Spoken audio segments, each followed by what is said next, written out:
اعوذ باللہ من الشیطان الرجیم بسم اللہ الرحمن الرحیم وآتوا النساء صدقاتہن نحلا، اور عورتوں کو ان کے مہر خوش دلی کے ساتھ دیا کرو، اس کو تاوان سمجھ کے نہ دیا کرو۔ یہ صدقات جو ہے صداق کی جمع ہے، اور صدقے کی جمع ہے صداقات، دال پر زبر ہو تو صدقے کی جمع، اور دال پر پیش ہے صدقات تو یہ صداق کی جمع ہے۔ فَإِن تِبْنَ لَكُمْ عَنْ شَيْءٍ مِّنْهُ نَفْسًا، پھر اگر وہ خود اپنی مرضی سے، اپنی رضامندی سے اس میں سے کوئی چیز تمہیں دے دیں، تم نے مہر جو انہیں دیا تھا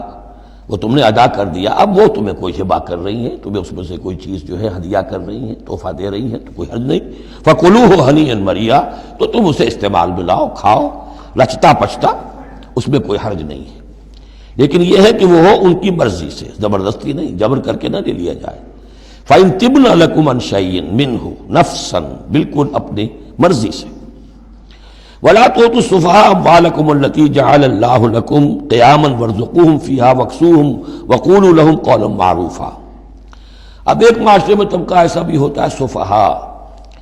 بچہ ہے ابھی اس کو سمجھ نہیں ہے، یا آوارہ ہو گیا ہے، باپ مال بہت چھوڑ گیا ہے، اب وہ مال اڑا رہا ہے، تو یہاں پہ تصور دیا گیا کہ اس میں معاشرتی سطح پر روک تھام ہونی چاہیے، یہ نہیں کہ میرا مال ہے میں جیسے خرچ کروں۔ تو اموالکم کہا گیا، یہ اصل میں ایک معاشرے کی ایک مشترک سی چیز ہے، مشترک بہبود کے لیے ہے، چاہے انفرادی ملکیت ہے لیکن پھر بھی اس معاشرے کی، اس کے اندر مشترک بہبود ہونی چاہیے۔ مت پکڑا دو ناسمجھوں کو یا بے وقوفوں کے اپنے مال، جن کو اللہ تعالیٰ نے تمہارے لیے دنیا کے گزران کا ذریعہ بنایا ہے۔ وَارْزُقُوهُمْ فِيهَا، ہاں انہیں رزق دیتے رہو اس میں سے، وَاكْسُوهُمْ کھلاتے رہو پلاتے رہو، وَقُولُوا لَهُمْ قَوْلًا مَّعْرُوفًا، اور ان سے بات کیا کرو البتہ نرم اچھے انداز میں۔ یہ اصول تھا جس کے تحت کہ برٹش انڈیا میں کورٹ آف وارز مقرر ہو جاتے تھے، کہ اگر کوئی بڑا جاگیردار ہے، کوئی نواب ہے، اور وہ فوت ہو گیا، اس کا بیٹا جو ہے آوارہ ہے، اور اس کی جو اندیشہ ہے کہ اسے کچھ اڑا دے گا، ختم کر دے گا، تو کورٹ آف وارز ہو جاتا تھا، حکومت جو ہے وہ اس کا چارج لے لیتی تھی، اس کے لیے سالانہ اس میں سے، اس کی آمدنی میں سے وظیفہ ہوتا تھا، اس میں اپنا خرچ کرے، لیکن یہ ہے کہ باقی چیزیں جمع رہتی تھی تاکہ یہ ان کی آئندہ نسل کے کام آ سکے۔ وَابْتَلُوا الْيَتَامَىٰ حَتَّىٰ إِذَا بَلَغُوا النِّكَاحَ، اور یتیموں کی دیکھ بھال کرتے رہو، جانچ پرکھ کرتے رہو، دیکھتے رہو کہ ان کے اندر کبھی شعور پیدا ہو گیا یا نہیں۔ فَإِنْ آنَسْتُم مِّنْهُمْ رُشْدًا، تو جب تم دیکھو ان میں کہ اب یہ باشعور ہو گئے ہیں، سمجھدار ہو گئے ہیں، فَادْفَعُوا إِلَيْهِمْ أَمْوَالَهُمْ، تو ان کے اموال ان کے حوالے کر دو۔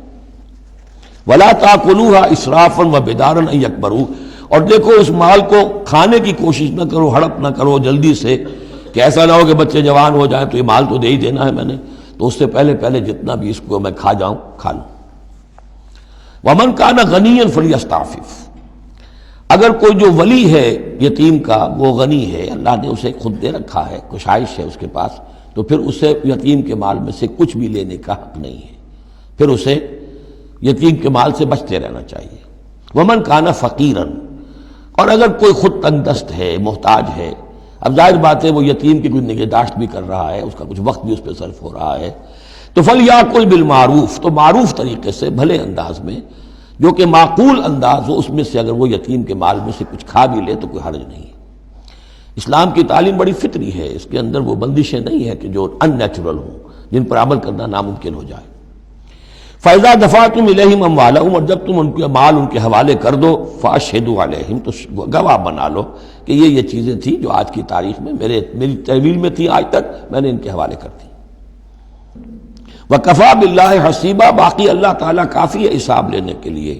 یہ دنیا کا معاملہ ہے، اس کے لیے لکھت پڑھت شہادت، باقی اصل حساب تو تمہیں اللہ کے ہاں جا کے دینا ہے۔ لِلرِّجَالِ نَصِيبٌ مِّمَّا تَرَكَ الْوَالِدَانِ وَالْأَقْرَبُونَ، مردوں کے لیے بھی حصہ ہے اس میں سے کہ جو ترکہ چھوڑا ہو، جو وراثت چھوڑی ہو والدین نے اور رشتہ داروں نے۔ وَلِلنِّسَاءِ نَصِيبٌ مِّمَّا تَرَكَ الْوَالِدَانِ وَالْأَقْرَبُونَ، اور عورتوں کا بھی حصہ ہے اس میں سے جو والدین کی وراثت ہے، جو انہوں نے ترک کیا ہے، ان کا ترکہ ہے، اور رشتہ داروں کا۔ یہاں پہلی مرتبہ اب عورت کو وراثت کا حق دیا جا رہا ہے، ورنہ عرب کے معاشرے میں عورت کا کوئی حق وراثت نہیں تھا۔ یہاں پہ فرمایا گیا کہ مما قل منہ او کثر، چاہے وہ وراثت تھوڑی ہو چاہے زیادہ ہو، قانون جو ہے اللہ کا اس کو اس کے اوپر پورے طور سے نافذ ہونا چاہیے، نصیبا مفروضہ، اور یہ حصہ ہے اللہ کی طرف سے فرض کیا گیا۔ اب میں آپ کو نوٹ کراؤں گا کہ کتنی مرتبہ یہ تاکید ہو رہی ہے اس قانون وراثت کی، اور آپ اگر ساتھ ہی دیکھتے رہیں کہ کتنی دھجیاں اس کی بکھرتی ہیں ہمارے معاشرے کے اندر، کوئی ان کا لحاظ نہیں۔ اور بڑا جو ہمارا خاص طور پر ایک علاقہ ہے کہ جہاں ویسے نماز روزہ بہت ہوتا ہے، وہ بیٹیوں کو کوئی وراثت میں کوئی حصہ دینے کے لیے وہ کسی صورت تیار نہیں ہوتے۔ شریعت کے کچھ چیزیں جو ہیں وہ بہت اہم ہیں، اور شریعت کی یہ چیزیں جو ہیں کس قدر تاکید کے ساتھ آ رہی ہیں، یہ کہتے ہیں یہ رواج کے تحت ہوگا۔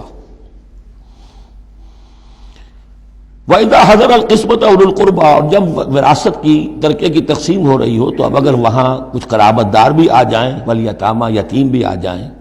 والمساکین کچھ محتاج بھی آ جائیں، فارزقوہم منہ وقولوا لہم قولا معروفا، تو انہیں بھی کچھ دے دلا دو اس میں سے، کیونکہ اس وقت دیکھ رہے ہیں تقسیم ہو رہی ہے، وہ بالکل محتاج ہیں، تو احساس محرومیت جو ہے اس کو کسی نہ کسی درجے میں جو بھی اس کے اندر کچھ ان کی بداوا ہو سکتا ہو کرو۔ وقولوا لہم قولا معروفا، ان سے بات کرو تو بڑے اچھے انداز میں، جھڑکو نہیں کہ ہماری وراثت تقسیم ہو رہی تم کون آ گئے یہاں پہ۔ وَلْيَخْشَ الَّذِينَ لَوْ تَرَكُوا مِنْ خَلْفِهِمْ، ڈرتے رہنا چاہیے ان لوگوں کو کہ اگر انہوں نے بھی چھوڑے ہوتے اپنے پیچھے ذُرِّيَّةً ضِعَافًا، چھوٹے بچے، اپنی نسل چھوڑ کر اگر وہ گئے ہوتے اور یتیم بچے ہوتے ان کے، خافوا علیہم، تو کیسے کیسے اندیشے ہونے ہوتے اپنے ان بچوں کے بارے میں، فلیتقوا اللہ، تو انہیں چاہیے کہ اللہ کا تقوی اختیار کریں کہ یہ یتیم جو اس وقت آ گئے یہ بھی کسی کے بچے ہیں، کوئی ان کا بھی باپ تھا، ان کے سر پر ہاتھ رکھو۔ وَلْيَقُولُوا قَوْلًا سَدِيدًا، اور بڑی صاف اور ستھری اور صحیح اور حق پر مبنی بات کرو۔ ان الذین یاکلون اموال الیتامی ظلما، یقیناً وہ لوگ کہ جو یتیموں کا مال ہڑپ کرتے ہیں ناحق، انما یاکلون فی بطونہم نارا، وہ اپنے پیٹوں میں بھر رہے ہیں آگ، وسیصلون سعیرا، اندر کی آگ تو اپنے پیٹوں میں ڈال رہے ہیں اور سموچے وہ خود آگ میں ڈال دیے جائیں گے۔ تو گویا کہ ایک آگ ان کے اندر ہوگی اور ایک جہنم کی آگ ان کے باہر ہوگی۔ صدق اللہ العظیم۔